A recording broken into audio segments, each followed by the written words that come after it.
नमस्कार दोस्तों, आपका स्वागत है सुनील कॉन्सेप्ट में। मेरे प्यारे बच्चों, आज हम जालक कंपन चैप्टर के सभी बहुविकल्पीय प्रश्नों को सॉल्व करेंगे और ये वीडियो काफ़ी इम्पोर्टेंट होने वाली है। तो इस वीडियो को अंत तक देखें जिससे कि आपके अधिक से अधिक नंबर बीएससी फाइनल ईयर में आ सकें और एक गुड स्कोर तक आप पहुंच सकें। चलिए शुरुआत करते हैं। पहला जो क्वेश्चन है इसकी बात कर लेते हैं। पहले क्वेश्चन की बात करेंगे तो पहला क्वेश्चन लिखा हुआ है कि यदि किसी ठोस परमाणु भार m के एकांक द्रव्यमान की विशिष्ट ऊष्मा Cv है तो उसकी परमाणविक विशिष्ट ऊष्मा Cv होगी। तो परमाणविक विशिष्ट ऊष्मा की बात कर रहे हैं तो इसमें गा होगा, उत्तर क्या होगा, गा mCv। तो इसको टिक कर देंगे गा पे। क्वेश्चन नंबर सेकंड की बात करेंगे। परमाणविक विशिष्ट ऊष्मा का SI मात्रक कितना होता है? तो परमाणविक विशिष्ट ऊष्मा का SI जो मात्रक होता है वो खा होगा जूल बट्टे किलोग्राम परमाणु केल्विन। फिर बात आती है क्वेश्चन नंबर 3 की। ड्यूलोंग पेटिट के नियम अनुसार ठोस की विशिष्ट ऊष्मा, तो ठोस की जो विशिष्ट ऊष्मा है वो कितनी होती है, इसकी बात कर लेते हैं। ठोस की विशिष्ट ऊष्मा हमेशा ध्यान रखना कि ये ताप पर निर्भर नहीं करती है। क्वेश्चन नंबर 4 की बात करेंगे तो क्वेश्चन नंबर 4 में लिखा है क्रिस्टल में प्रति स्वतंत्र कोटि माध्य ऊर्जा होती है। तो क्रिस्टल में प्रति स्वतंत्र कोटि माध्य ऊर्जा की बात करें तो केवल उच्च तापों पर केटी होती है। खा इसका उत्तर ठीक होगा। फिर फिफ्थ क्वेश्चन की बात करते हैं। उच्च तापों पर ठोस की परमाणविक विशिष्ट ऊष्मा का मान होता है।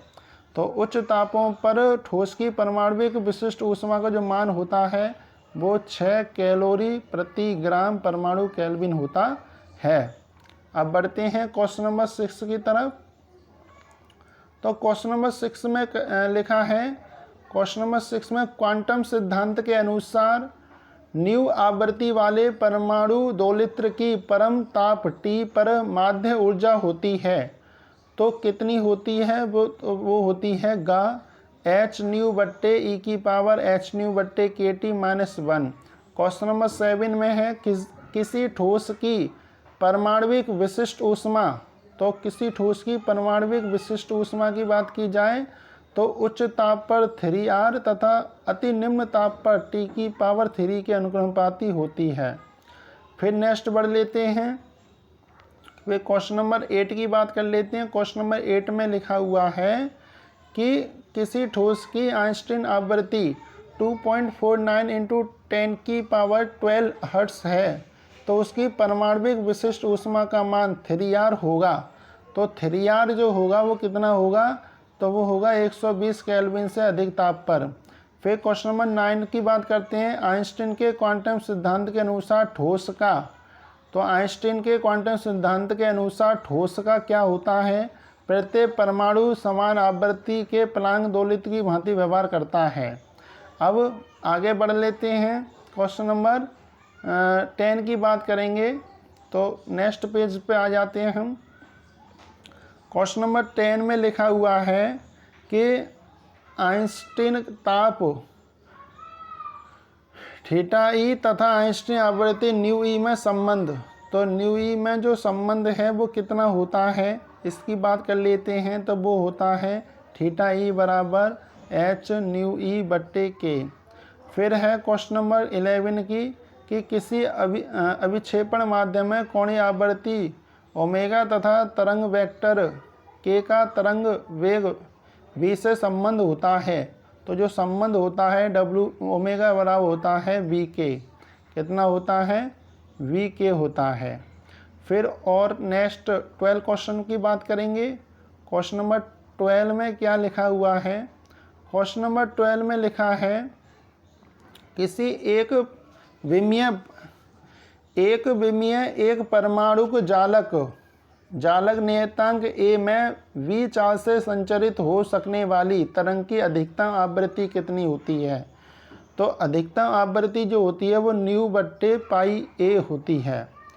फिर क्वेश्चन नंबर 13 में है कि एक परमाणुक जालक में प्रथम ब्रिलुआ क्षेत्र की परास, तो ब्रिलुआ क्षेत्र की जो परास होती है के की वैल्यू हमेशा ध्यान रखने -π/a से बड़ी होनी चाहिए और +π/a से छोटी होनी चाहिए। फिर नेक्स्ट बढ़ लेते हैं।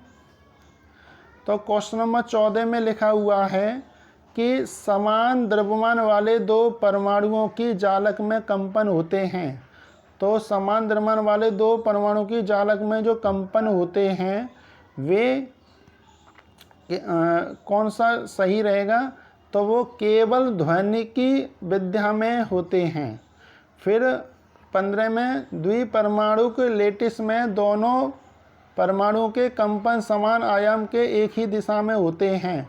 तो समान आयाम के एक ही दिशा में होते हैं, केवल ध्वनिकी शाखा में ही होते हैं। फिर 16 में है द्विपरमाणुक लेटिस के कंपनों में वर्जित आवृत्ति अंतराल 0 होता है, जबकि m बराबर कितना होता है? m2 होता है। तो गा इसका सही होगा। फिर आगे बढ़ते हैं, क्वेश्चन नंबर 17 की बात करते हैं। 17 में है कि 17 में लिखा हुआ है कि द्विपरमाणुक लेटिस के कंपनों में प्रथम ब्रिलुआ जोन की परास, तो प्रथम ब्रिलुआ जोन की जो परास जो होती है वो आपकी -π/2a से π/2a तक होती है। फिर 18 क्वेश्चन की बात करते हैं। जालक कंपनों में ऊर्जा का क्वांटा कहलाता है। तो जालक कंपनों में ऊर्जा का जो क्वांटा कहलाता है वो फोनोन कहलाता है। क्या कहलाता है? फोनोन कहलाता है। 19 में प्रत्यास्थ तरंग की ऊर्जा का बंडल कहलाता है। तो प्रत्यास्थ तरंग की ऊर्जा का जो बंडल कहलाता है वो फोनोन कहलाता है। फिर आगे बढ़ लेते हैं, क्वेश्चन नंबर 20 की बात करते हैं। तो 20 में लिखा हुआ है कि एक फोनोन की ऊर्जा होती है, तो एक फोनोन की ऊर्जा hν के बराबर होती है। 21 में है मुक्त इलेक्ट्रॉन मॉडल के अनुसार परमाणु ताप T पर इलेक्ट्रॉन की माध्य गतिज ऊर्जा कितनी होती है? तो माध्य गति ऊर्जा 3/2 kT होती है। नेक्स्ट पेज पे बढ़ते हैं। नेक्स्ट पेज की बात यदि की जाए तो इसमें लिखा हुआ है कि 22वें क्वेश्चन पे लिखा है यदि किसी धातु की फर्मी ऊर्जा EF तथा कार्यफलन फाई है तो धातु के विभव कूप की गहराई होती है। तो विभव कूप की जो गहराई होती है ES बराबर होता है EF + फाई। अब 23 की बात करेंगे। धातु में मुक्त इलेक्ट्रॉन पालन करते हैं। तो धातुओं में जो मुक्त इलेक्ट्रॉन है वो पालन करते हैं फर्मी डिराक सांख्यिकी का, ये बात ध्यान रखना। फिर क्वेश्चन नंबर 24 की बात करेंगे। एक विमीय मुक्त इलेक्ट्रॉन गैस के ऊर्जा स्तर होते हैं। एक विमीय मुक्त इलेक्ट्रॉन गैस के ऊर्जा स्तर होते हैं तो वो गाहुआ विविक्त होगा लेकिन समदृष्ट नहीं होते हैं। अब आगे बढ़ते हैं, 25 की बात करेंगे। फिर 25 में है फर्मी वितरण फलन। तो फर्मी वितरण फलन कौन सा है? तो ये याद रख लेना 1/e⁻⁻ EF/kT + 1 होता है। 26 की बात करेंगे तो परम शून्य ताप पर इलेक्ट्रॉन की औसत ऊर्जा कितनी होती है? तो परम शून्य ताप पर औसत ऊर्जा की बात की जाए तो 3/5 EF के बराबर होती है। फिर आगे बढ़ते हैं, 27वें क्वेश्चन की बात कर लेते हैं। तो 27वें क्वेश्चन में है कि एक फर्मी सतह पर मुक्त इलेक्ट्रॉन का वेग अनुक्रमपाती होता है। तो अनुक्रमपाती होता है n⁻⁴ के। 28वें क्वेश्चन में है परम शून्य ताप पर फर्मी ऊर्जा EF तथा मुक्त इलेक्ट्रॉनों की संख्या n में संबंध। तो संबंध की बात की जाए तो EF प्रोपोर्शनल होता है n⁻2/3 के। 29 की बात करते हैं। फर्मी ऊर्जा स्तर EF वह उच्चतम ऊर्जा अवस्था है। तो ये 4 ऑप्शन कौन कौन से हैं इसमें हैं? तो इसमें चारों में से का होगा, जिस ऑप्शन होगा का कौन सा, जिससे नीचे की सभी अवस्थाएं पूर्णतः भरी होती हैं। फिर है क्वेश्चन नंबर 30 की बात करेंगे। क्रॉनिंग पेनी मॉडल के अनुसार ठोसों में निहित इलेक्ट्रॉन के ऊर्जा वर्णक्रम में होते हैं। तो ऊर्जा वर्णक्रम में जो होते हैं क्या होते हैं, तो वो संभव ऊर्जा तथा वर्जित ऊर्जा के अंतराल क्षेत्र होते हैं। तो इसका खा सही है। फिर 32 की बात करेंगे। धातु में मुक्त इलेक्ट्रॉन जिस विभव क्षेत्र में गति करते हैं वह होता है। तो वह होता है कहाँ होता है, इसकी बात करेंगे तो अनंत लंबाई तक फैला आवृत्ति होती है वो। फिर क्वेश्चन नंबर ये आपका 31 है, 31 में ये होगा गा, आवृत्ति जिसकी आवर्तता क्रिस्टल के पृष्ठ पर समाप्त हो जाती है। फिर नेक्स्ट पे बढ़ते हैं, क्वेश्चन नंबर 32 की बात करेंगे।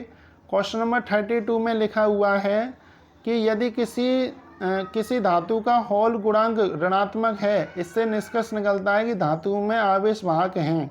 तो उससे क्या निष्कर्ष निकलता है कि आवेश वाहक जो हैं इलेक्ट्रॉन तथा होल दोनों, लेकिन इलेक्ट्रॉन की सांद्रता होलों की अपेक्षा अधिक है। तो ये निष्कर्ष निकलता है। फिर नेक्स्ट पेज पे बढ़ते हैं। तो नेक्स्ट पेज की बात की जाए तो नेक्स्ट पेज पे है क्वेश्चन नंबर 33। क्वेश्चन नंबर 33 में किसी धातु का होल गुणांक कम है, इसका तात्पर्य है। तो होल गुणांक कम है तो इसका तात्पर्य उस धातु में आवेश वाहक घनत्व अधिक है। क्वेश्चन नंबर 34 की बात करेंगे। क्वेश्चन नंबर 34 में लिखा हुआ है क्वेश्चन नंबर 34 की बात करें तो क्वेश्चन नंबर 34 में बैंड सिद्धांत के अनुसार कोई ठोस अभिलक्षित किया जाता है। तो बैंड सिद्धांत के अनुसार कोई ठोस अभिलक्षित किया जाता है चालन तथा संयोजी दो बैंडों के द्वारा। फिर क्वेश्चन नंबर 35 की बात करेंगे। क्वेश्चन नंबर 35 में क्या लिखा हुआ है, तो क्वेश्चन नंबर 35 में है ऊर्जा बैंड सिद्धांत के अनुसार अधिक ऊर्जा वाले बैंडों की चौड़ाई कम ऊर्जा वाले बैंडों की तुलना में होती है। तो कैसी होती है, तो वो अधिक होती है। कैसी होती है, अधिक होती है। फिर क्वेश्चन नंबर 36 की बात करेंगे। धातुओं में वर्जित ऊर्जा अंतराल का मान, तो धातुओं में वर्जित ऊर्जा अंतराल का मान 0 होता है, ये बात ध्यान रखना। फिर है क्वेश्चन नंबर 37 अर्धचालकों में वर्जित ऊर्जा अंतराल की कोटि होती है। तो वर्जित ऊर्जा अंतराल की कोटि 1 इलेक्ट्रॉन वोल्ट होती है। 38 की बात करें, एक कुचालक की प्रतिरोधकता होती है। तो एक कुचालक की प्रतिरोधकता 10 की पावर 7 से 10 की पावर 9 ओम मीटर होती है। तो इस प्रकार हमने 38 क्वेश्चंस को सॉल्व किया। आई होप आपको ये वीडियो बहुत ही पसंद आई होगी। यदि वीडियो पसंद आई है तो चैनल को लाइक कीजिए, शेयर कीजिए, सब्सक्राइब जरूर कर दें, जिससे कि हम नेक्स्ट वीडियो जो हम बनाएं नाभिक के सामान्य गुण तथा नाभिकीय बल, उस पर ज़्यादा से ज़्यादा व्यूज़ मिल सकें और सभी का प्यार हमें मिल सके, क्योंकि हम भी गर्मी में मेहनत कर रहे हैं। तो आपका भी दायित्व बनता है कि आप हमारे चैनल को लाइक कीजिए, शेयर कीजिए, सब्सक्राइब जरूर करें। मिलते हैं एक और नई वीडियो के साथ, और इसी प्रकार पढ़ते रहें और अपने नंबर को बढ़ाते रहें। जय हिंद।